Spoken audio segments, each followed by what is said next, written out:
भक्ति और पूजा पाठ में अंतर क्या होता है? पूजा प्रोसेस है, भक्ति इमोशन है। जैसे कई बार शादी में भूख नहीं होती, फॉर्मेलिटी में खाना पड़ता है। तो ऐसा हो सकता है कि पूजा पाठ करने वाला व्यक्ति भक्त ना हो? हाँ, हो सकता है। कि दिन भर बैठ के पाठ कर रहा है लेकिन वो भक्त नहीं है। हाँ, हो सकता है उस नियम का आदती हो गया, प्रोसेस का आदती हो गया। तो ऐसे में पुण्य मिलता है?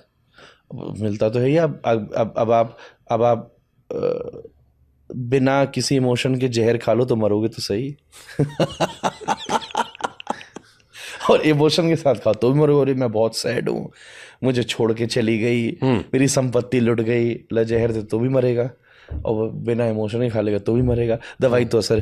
पूजा पात्रता तो देखिए कभी ना कभी उसको करते हुए अनुभव हो गया।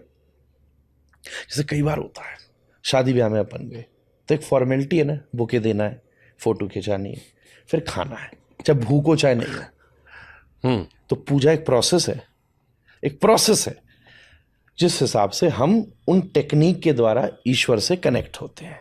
एक प्रोसेस है। भक्ति और पूजा पाठ में अंतर क्या होता है? पूजा प्रोसेस है, भक्ति इमोशन है। जैसे कई बार शादी में भूख नहीं होती, फॉर्मेलिटी में खाना पड़ता है। तो ऐसा हो सकता है कि पूजा पाठ करने वाला व्यक्ति भक्त ना हो? हाँ, हो सकता है। कि दिन भर बैठ के पाठ कर रहा है लेकिन वो भक्त नहीं है। हाँ, हो सकता है उस नियम का आदती हो गया, प्रोसेस का आदती हो गया। तो ऐसे में पुण्य मिलता है? मिलता तो है ही। अब आप बिना किसी इमोशन के जहर खा लो तो मरोगे तो सही।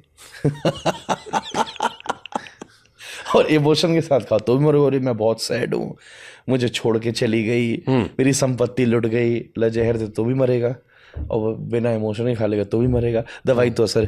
पूजा पात्रता तो देखिए कभी ना कभी उसको करते हुए अनुभव हो गया। जैसे कई बार होता है शादी ब्याह में अपन गए तो एक फॉर्मेलिटी है ना, बुके देना है, फोटो खिंचानी है, फिर खाना है, चाहे भूख हो चाहे नहीं हो। तो पूजा एक प्रोसेस है, एक प्रोसेस है जिस हिसाब से हम उन टेक्निक के द्वारा ईश्वर से कनेक्ट होते हैं। एक प्रोसेस है।